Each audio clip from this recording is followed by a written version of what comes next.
So we'll get started. So thank you everyone for being online this morning and taking time out of your school. We do appreciate it. My name is Justin Voigt. I'm the Events Manager for Solution Tree Australia. I'd just like to go through some quick housekeeping items first. If you find you're having some technical issues, there is a chat dialog box, and if you choose Solution Tree, that will send a private message to myself. We will also be having 5 or so minutes at the end for questions and answers, and the chat dialog box can be used for that also, and I'll just read the questions out to John. And please take the time to join the conversations and to follow us on our social media platforms. We have that there on Twitter and Facebook. So without any further ado, I'd just like to apologise on behalf of Sheila Eller. Just due to her current work commitments in her school, she is unable to attend this webinar. But I'd like to welcome John Eller. John Eller has served as a director of a doctoral program at St. Cloud State University. He is a former principal, director of a principal's training centre, and an assistant superintendent. Dr. Eller specialises in dealing with difficult people, building professional learning communities, employee evaluations, conferencing skills, coaching skills, strategic planning strategies, school improvement planning and implementation, differentiated instructions, leadership for employer recruitment, selection and induction. So without any further ado, I'd like to welcome John to the webinar. Thanks, Justin. I'm happy to be here. Good morning, everyone. I also want to thank you for taking time away from your school. I know it's a busy time for you, so it will be helpful for you, the information that we're going to learn about today. Today's webinar is entitled Developing the Care Factor in Your School. This is an important element that some people don't always focus on, but it really helps you to develop a collaborative culture in your school, and also to develop a professional learning community and help people be successful, deal with problems, and so on. We have several books that we've authored for Solution Tree and Solution Tree Australia. We have a book coming out in June called Flip This School. This actually is one of the books that this webinar is based on. We have found that when you transform a school or lead a turnaround school, it's important that you focus on the care factor, helping staff feel that they're valued and important. Another book that we've written is called Achieving Great Impact. This is about how to go beyond just evaluation and to help teachers grow. It was written specifically for Australia and New Zealand school systems and the processes that they use. We have 3 other books, Working with Difficult and Resistant Staff. This book was the basis of a webinar that I did earlier in the month. And then Score to Soar, which is the United States version of Achieving Great Impact. And then Thriving as a New Teacher, which has information related to how to help brand new teachers be successful during their first few years of professional practice. We have had extensive experience working with schools and other leadership organizations around the world. The stars kind of represent where we've been focused.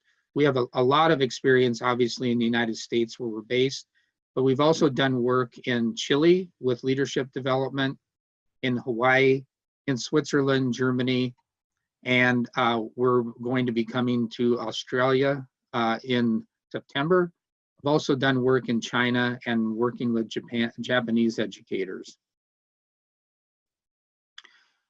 This webinar has several outcomes that are going to focus our work. The topic is fairly large, so we developed some outcomes to help keep us focused during the webinar. The first outcome deals with kind of understanding why you would want to look at this aspect called the care factor. The second outcome is focused on how do we get to know people and understand their needs, and the idea of being transparent and being able to get to know people and know them beyond just their teaching role is really important. We're going to focus on strategies and techniques and we're going to share with you a lot of different ideas that you could implement during your school, or either in the summertime or beginning before school, and then also during school in faculty meetings. The fifth bullet point is how do we use the care factor when we have to provide people with difficult feedback or difficult information. We'll talk a little bit about that. And then finally, the idea of when you have developed care factor within the adult community, then how does that transfer to the students? Obviously, that's going to be the most important aspect of your work. So we want to spend a little time kind of talking about this idea. What is the care factor? It's kind of a new term that we've been noticing and coined as we've been working with schools. It's definitely, we're going to talk about building an emotional connection. So, you know, just beyond the fact that people work at the school, we're going to have some kind of connection with them. The second element deals with the idea that teachers know that we're invested in them. The third aspect of the care factor is we can maintain high expectations, but also we're going to be communicating support. So it could be misunderstood that if we care for people, then we're going to cut them slack or let them off. When you properly implement the care factor, you have an emotional connection, but you still have high expectations for people, but then you help support them. And then, as I mentioned at the introduction, just this idea of this is one essential element to help build what we call a collaborative culture at your school. As I mentioned in the outcome, I wanted to share with you, why is this important? Why should you focus on this idea of the care factor? So we're going to spend a few minutes talking about that element right now. One of the aspects of the care factor is it actually will help to increase your leadership influence, and it will help you to also increase your leadership credibility. So many of you may be familiar with the work of James Kozus and Barry Posner. They for the last 40 years have been doing international studies of leaders in a variety of different fields. And what they have found is that there are 10 factors that people internationally from all different fields identify as the most important elements in their leaders. On the left side of the PowerPoint, I've listed the 10. Most of them have something to do with interpersonal or personal relationships, but the ones that I have made in bold print, they're the ones that are directly connected to this idea of the care factor. So for example, honesty and transparency, that is directly connected with the fact that you let people get to know you and you get to know more about people, then you're better able to be open with them and tell them the truth. So again, that is the number one element that Kozus and Posner have found over the last 40 years of their research that makes that people are looking for in their leaders. The second one is the idea of dealing with inspirational, which is how do we connect with what motivates people and then help them to become motivated to do a better job. So again, that is directly connected to the care factor, because when people know that you are looking out for their best interest, when they know that you are caring for them and wanting them to be successful, that's very inspirational. On the original Kozus-Posner list, that was the third most identified element. If we go down to the next bold faced one, they call it fair-minded. This is where the person is able to make decisions that are objective and that they're considering all factors before making a decision. That's related to the care factor, because when you communicate to your staff that you care about them, that you want them to be successful, that you have high expectations, they know when you make decisions that you've moved beyond just looking at numbers or looking at quantitative data, that you're also taking into account elements related to their success. The next bold-faced one down is supportive. And that's obvious how that is connected to the care factor. When people know that you are invested in their success, and when they know that you are getting to know them and getting to know what motivates them and what's important to them, they know that even if you have to do something that is different than they want, they still can feel the support. They know that you're supportive of them. And then the 10th one, which is bolded at the bottom, is the idea of dependable. And basically, dependable means that you do what you say and that you don't overpromise. And again, that one is related to the care factor, because when people understand that we take many things into consideration and they know that we care for them, they know that we're going to follow up and support them. So it's interesting that of the 10 items, 5 of them are directly related to the care factor. Another element that it provides the rationale relates to the idea of what we call school climate and culture. And you may have spent a lot of time discussing these elements and developing professional learning communities, but I want to highlight this element. So as you know, climate is a short-term, maybe day-to-day feeling that happens in the school. So when people first implement the care factor, they start to focus on the climate of the school.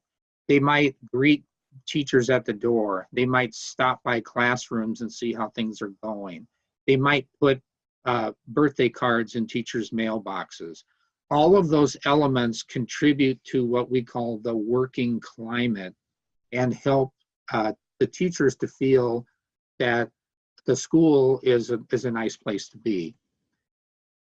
The climate, as you know, if it's implemented over a period of time, actually will become what we call the culture of the school.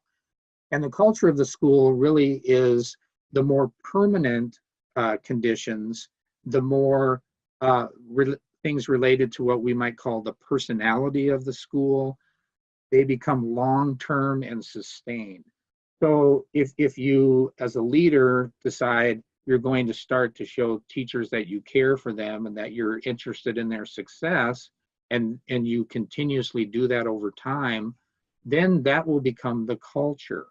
Now, the important aspect of us as leaders showing the caring is that we want that to become contagious so that the collaborative groups in the school will start to connect and care for each other. And so people will start to, what we call, have each other's back. They'll start to support each other because of the modeling that you do. So when you implement this idea of the care factor over time and you get more people involved in it, then it becomes part of the culture. As you know, there's several kinds of cultures.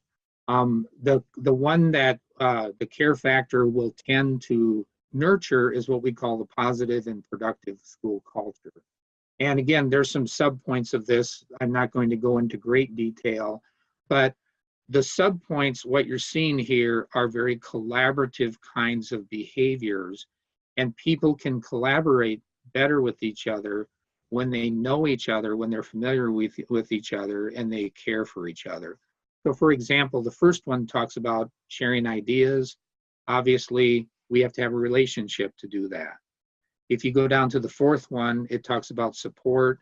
Again, we have to have relationships to support each other. You may have heard Anthony Mohammed talking about toxic cultures, but basically these are cultures where there's not a care factor in place. And they tend to be very hostile places. They tend to be places where people lose energy and motivation, and they tend to be places where people almost openly will try to undermine each other. So they become very, very difficult. Toxic cultures are prime places to start the idea of the care factor, because teachers have not had that experience. Keep in mind, if the culture is really toxic, it may take more time to develop the care factor, because people may not be accustomed to that particular situation. And then the third kind of culture is what we call status quo.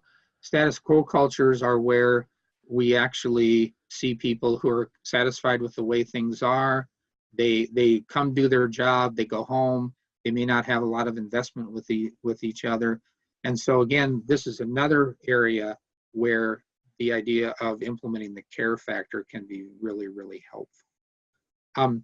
We work with principals in all kinds of situations, and recently we worked with a principal who was in a very status quo environment, where basically the teachers did what they had been doing for the last 10 years. The background of the students has changed, and those strategies didn't work, and the teachers were still trying to move forward. That teacher decided that, that principal decided that the teachers needed to understand this idea of care factor, and she started implementing it at a variety of different staff meetings and in her relationship with teachers. Then she used that base of caring to help begin to address some of the negative aspects and move the school forward.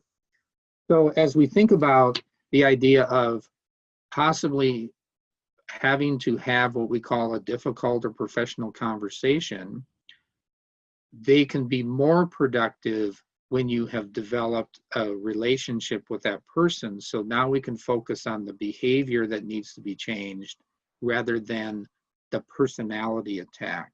If you've developed this care factor, you can actually reassure the teacher that you still care about the relationship, but we're trying to help them to change the behavior. So I want you to keep that in mind as we go forward, because many times the change process can be built on the fact that we developed this relationship, this care factor with the teachers. This idea of the care factor, it can be accomplished very simply and very inexpensively.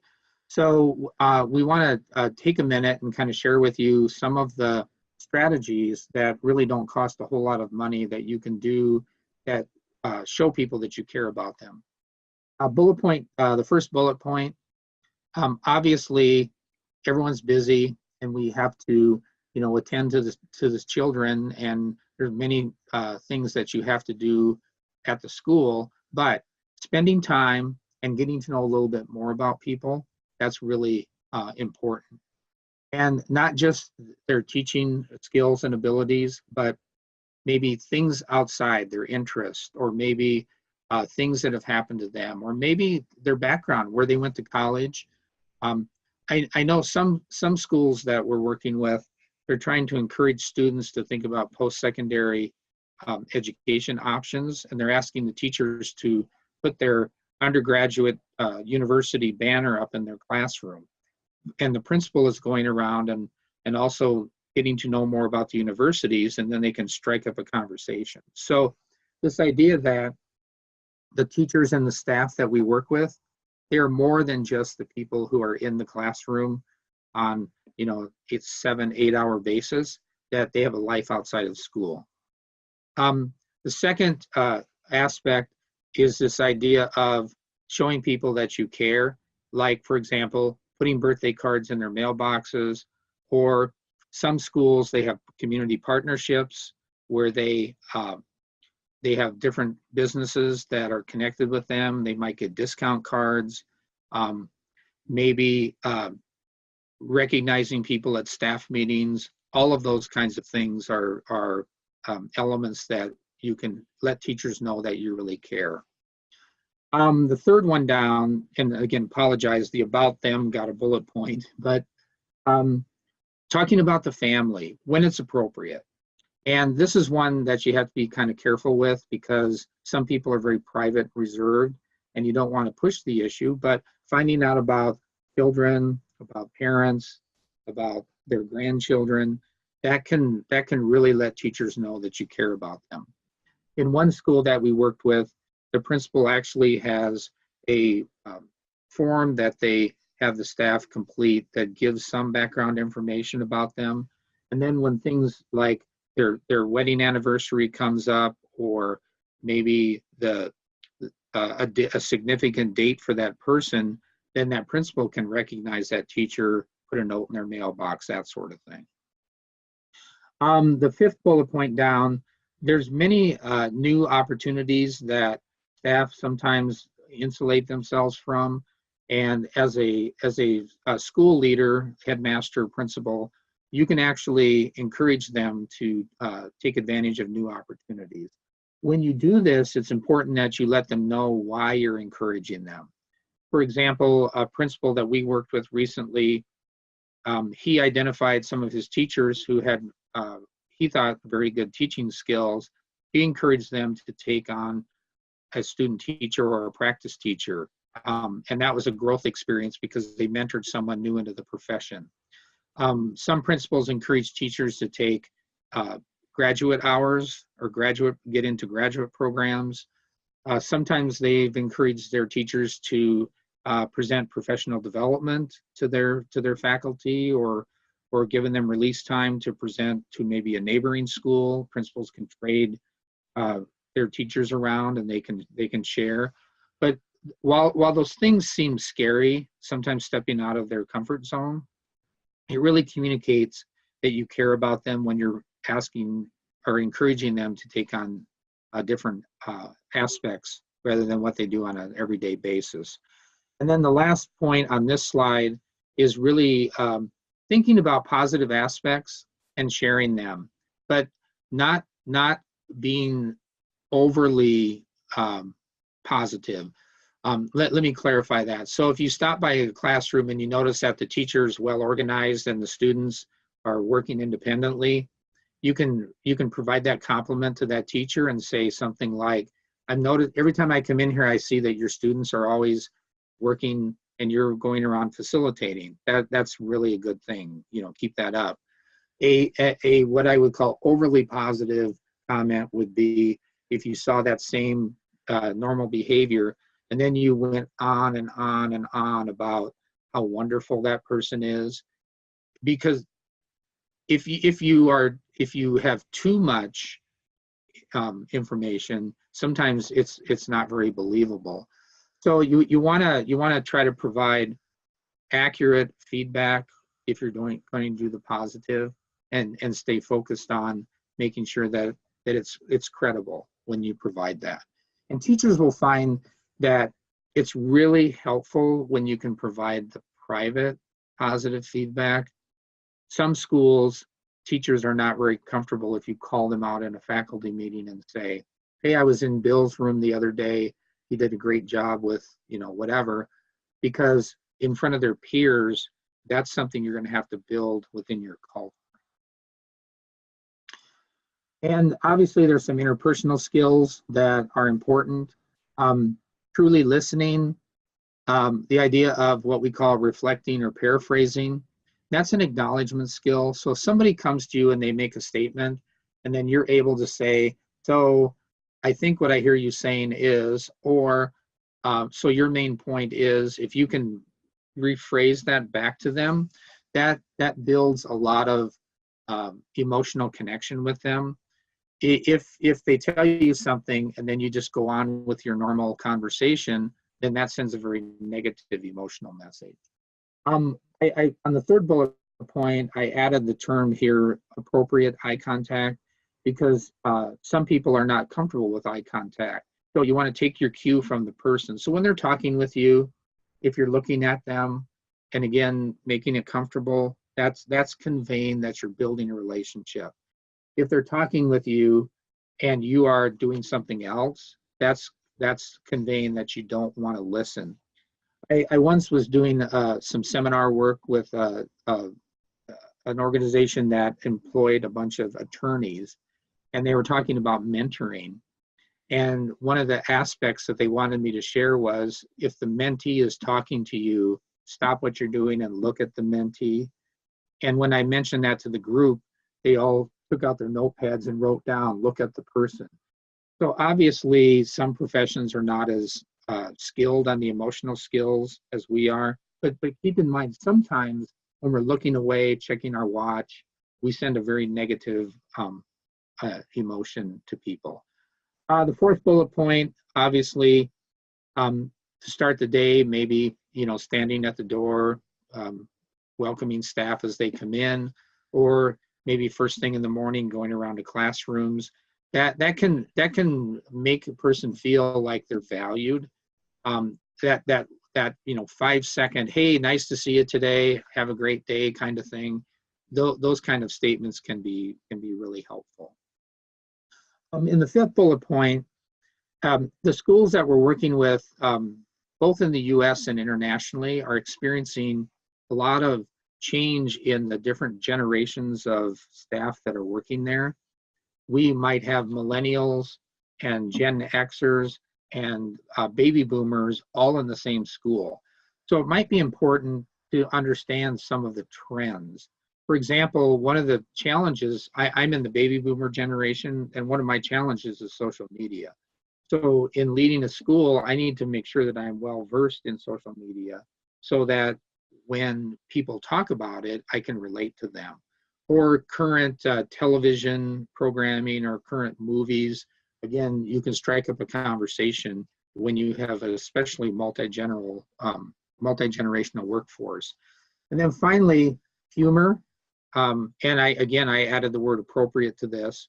And people like humor when we make it about ourselves, but they don't like humor when we make it about them.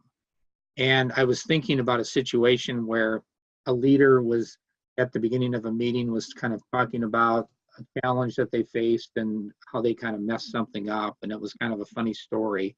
And people really were attracted to the leader because of the emotional connection that the person had. And then I think about another situation that we were working in where the leader of the school district actually was using some of the administrators at the meeting and telling funny stories about them, which, that person thought that was cute, but the outcome of it was people felt that they were being put down.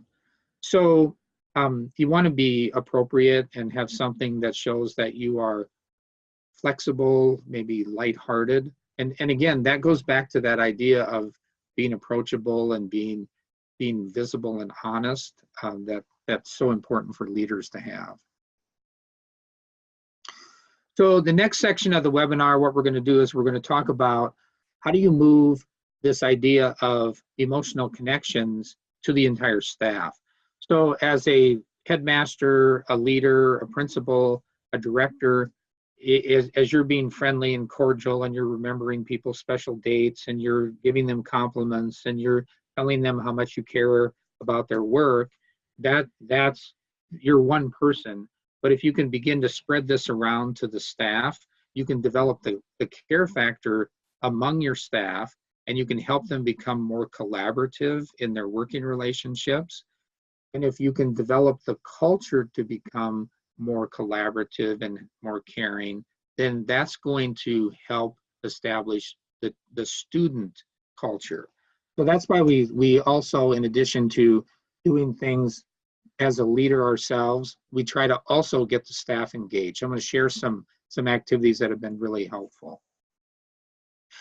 So music is an interesting thing because what we found a number of years ago is in our own leadership that when people come to a meeting, it's either early in the morning or late in the day, and it's quiet, and it just sets a really emotional letdown kind of a tone. So we started using music, call people to meetings and having music in to start the meeting. And we've noticed that what it does is it really sets kind of a light-hearted tone. And we see the difference in people's body posture and in their interactions. you may want to think about what would be the appropriate music, and you also want to think about what would be motivational. But music's one of those things that we found has been being really helpful.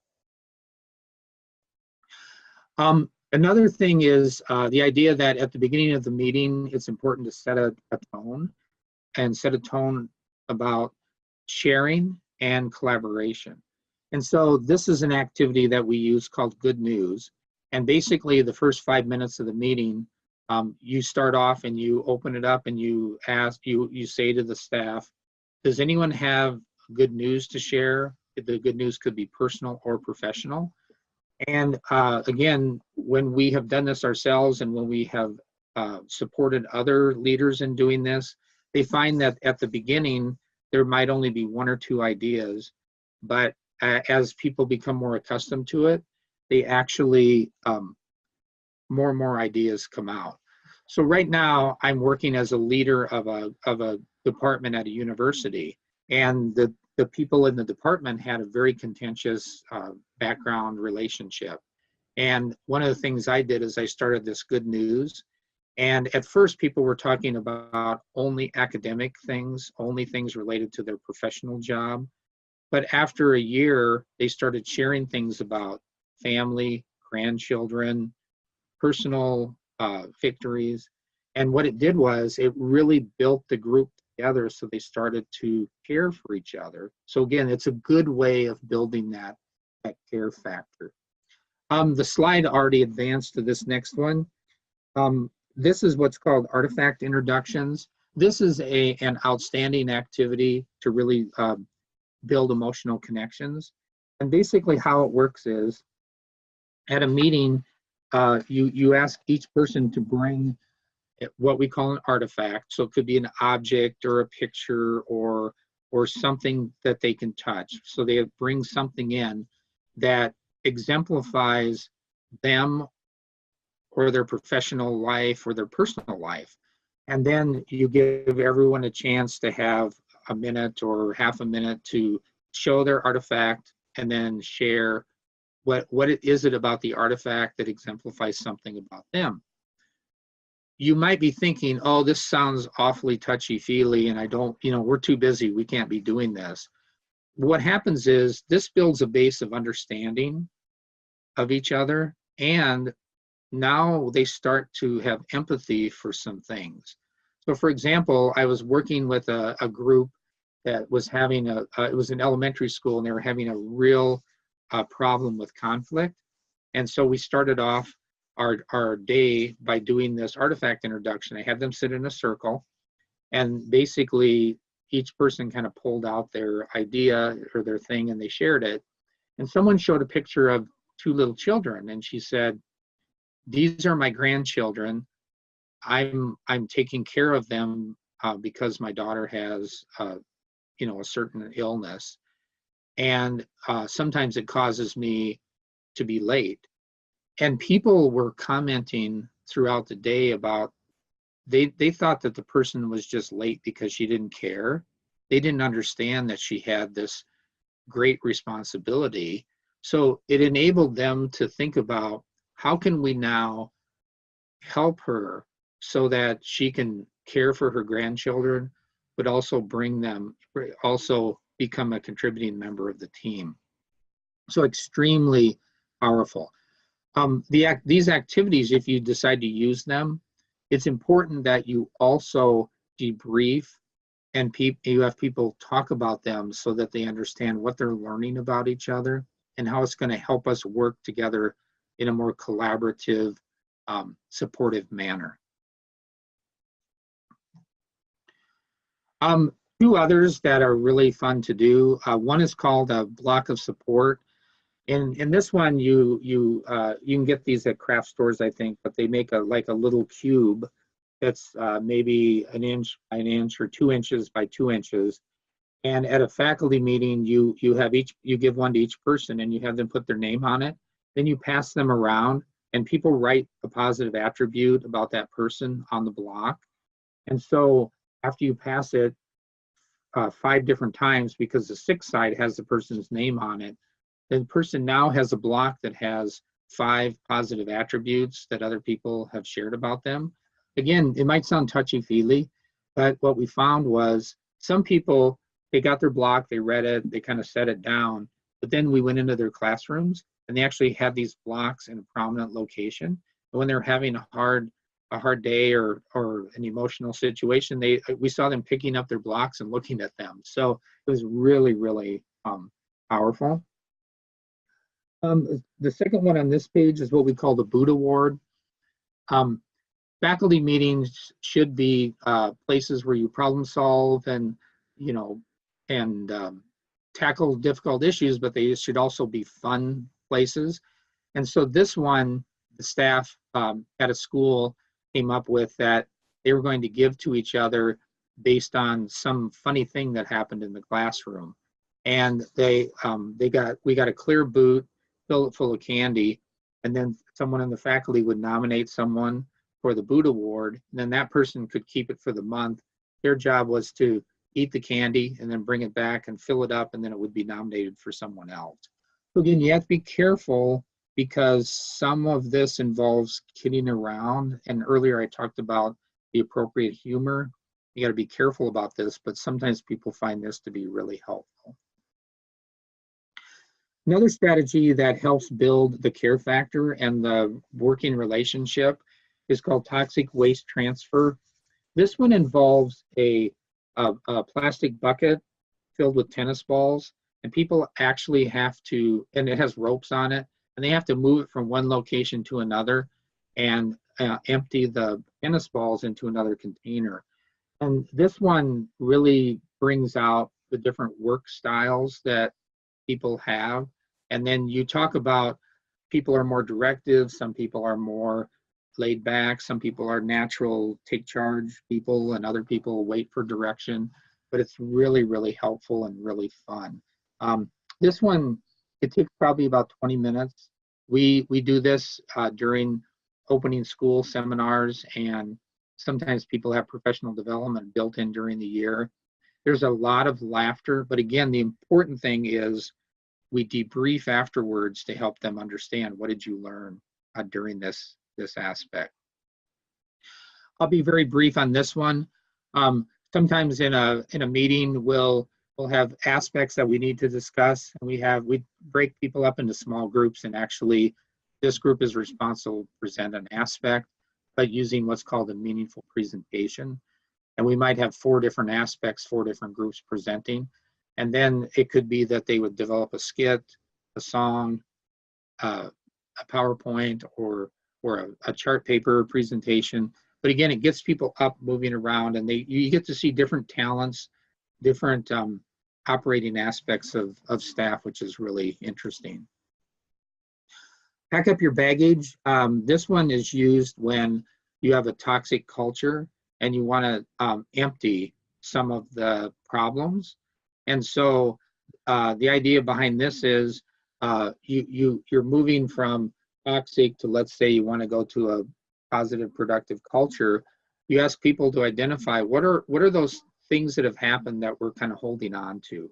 You know, two headmasters ago or 2 principals ago, there was some change was made, and people are still harboring that negativity. They write those negative things down, and then we put them in the bag, and we agree that we're going to move forward. And then the bag is taken away and either stored so no one can see it, or destroyed. So again, it's a way of emptying out negative emotions and helping people to kind of start anew.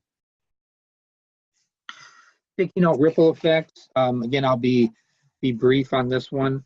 The idea here is when we're going to make a decision, it's important that we think about what are the ripple effects or what are the unintended consequences of making that decision. And this one works well with the people who are not overly verbal. So on some staffs, you have 3 or 4 of the staff members who are always suggesting ideas and always trying to solve the problems. But then you have maybe 15 people who are not spontaneous and being verbal, but they're very introspective. And so on this one, you take a large piece of chart paper, you make a diagram that looks like a pond where a rock or something is hit in the center, and then there's different waves going out. Then you ask them to think about a decision, and they write on Post-it pads, if we were to implement the decision, which would be the center of the sticky note chart, what would be some of the ripple effects or impacts that would happen down the road? So they write those on the little sticky pads, and then they put those on the chart where they think that they would occur after the decision was made. And then once everyone has their Post-it pads on, then the group has a conversation about what did they see, what were the patterns that they noticed in the ripple effects. An example of this in use was, I was working with a school that was trying to look at changing their, what we call in the States, a parent-teacher conference, where parents come in and the teacher tells them about the child's progress. They're trying to move away from a model that they were using, which was they had an open time and these parents came into the gymnasium and they waited in line in order to have a 5-minute meeting with the teacher. Over the years, the parents were not happy with the situation and the teachers always felt rushed. There was a proposal that they would, that the school was going to move to what they called office hours. Like in a professional office, there's certain times set up for people to drop in. So they were going to set aside some evenings during several weeks during the school year where parents could contact them and they could come from like 5 to 5:30 or 6 to 7, and they would have more time to talk with the teacher. So we looked at that and we said, if we're going to implement office hours for the parent conversations, what would be some of the impacts? So then they laid out things. These are some of the positive elements. They put those on the chart. Then they also put down some of the challenges. And then because they could see what the ripple effects were, they were able to decide, do the positive impacts outweigh the negative things that we're going to encounter by making the change? And then they were able to plan strategies to deal with some of the negative things. For example, a negative might be teachers are going to have to work 5 evenings, one week every 2 months. But then they decided, if we're going to work, maybe we could get the parent organization to help sponsor a dinner so that we can just eat dinner and stay connected. So they're able to look at a negative, but then think about what's a positive way to work with that. So this is an outstanding activity that really builds a sense of connection and inadvertently builds the care factor, because now we're listening to lots of people's opinions rather than just those few that are always the most verbal. Another fun one, and this is actually in the evaluation book, Achieving Great Impact, is what's called speed pairing. And this is similar to speed dating, when we want to have people have a very quick discussion. Basically, we break them into 2 groups. We have a group in the inner circle and a group in the outer circle, and we have them talk about an attribute of the topic, but then we turn music on and they switch groups. So this lets people verbalize things very quickly and get feedback, which also helps them see different perspectives, understand people have different ways of communicating, and builds a sense of caring among the staff, because they have more understanding of each other and how they process. Obviously, if the faculty, when you're meeting with the whole group, people like to sit in their groups. We call this behavior nesting, because they tend to sit with people who think like them and they tend to reinforce each other. And so we find that it's really important that you think about, how can we randomize the grouping so that people have an opportunity to talk with other people that they don't normally interact with. So, for example, using things like playing cards, sorting out the deck and then handing them out and then saying, find all the people that have the same denomination as you. And then what that does is that causes groups to be random, helps build collaboration because they're working with people that they don't normally work with, and they're learning how other people think, so they're developing more of a caring culture at the school. Sometimes, I don't know if you have them in Australia, in the US, around Halloween time, there's small candy bars. We might take an assortment of those and put them in a basket and have everyone take a candy bar, and we'll say, all right, all the people who got a Milky Way, you sit together. All the people who got a Baby Ruth, you sit together. And again, just another way of randomizing the group. And again, what we're finding in our own work, and also what we find in working with other principals, is when you can mix the group up and help them work with other people, it really helps build collaboration because they become familiar with each other. The last one that I want to share with you is what's called a balloon tower. This is a activity that's in the class of physical team building activities, where basically you, again, randomly divide the group up into smaller groups, and they have to try to build a balloon tower that's the tallest in the group, and they only have balloons, maybe some tape, maybe there's some sticks that help hold it up. But again, that it's a way of doing something besides sitting and talking about assessments or problems, but it gives people a different way of understanding how to work together, so they're actually able to learn from each other. And like I said before, it's the debriefing after the activity that really makes these exceptional. You may have seen this quote in the past, but obviously what we are really helping our students understand is what we model more than what we say. So when in a school, when they see us caring for each other, when they see us being collaborative, they're able to help themselves become more caring and collaborative. And then finally, in the minute we have left, the idea of transferring the care factor to the children. Some teachers use some of the same activities that they've used in their meetings to help the students become more collaborative, more connected. When the students see the teachers helping each other out, having each other's back, coming to school energized, motivated, feeling more pleasant, they're better able to do that themselves. And as a school-wide situation, once you develop the culture of care, of the care factor within your faculty, then you're going to want to think about how can we help the students feel more connected? Greeting students at the door, when students come in the classroom, having activities ready to go so that they can get started right away, showing students that we care, listening to what students say without interrupting them, reflecting or paraphrasing what they've said, giving students positives on what they're doing. All of those things can be very, very helpful. And I like to end with this quote before we get to the questioning part. Obviously, if you could do this, you're going to feel that you are in you're really in good company. So this idea of surrounding yourself with people who are inspired.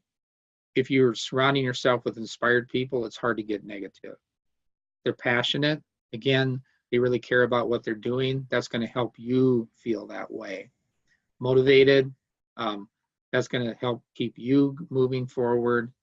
Motivation also focuses on being grateful, thankful for what we have. And then finally, this idea of open-mindedness, that is a really helpful piece in building what we call the care factor. Thank you, John. If you would like to ask some questions later on after reviewing it and after speaking with your team, I will be providing you with my email address in an upcoming slide. So feel free to note that down and then email me any questions, and I'll be happy to forward them on to John.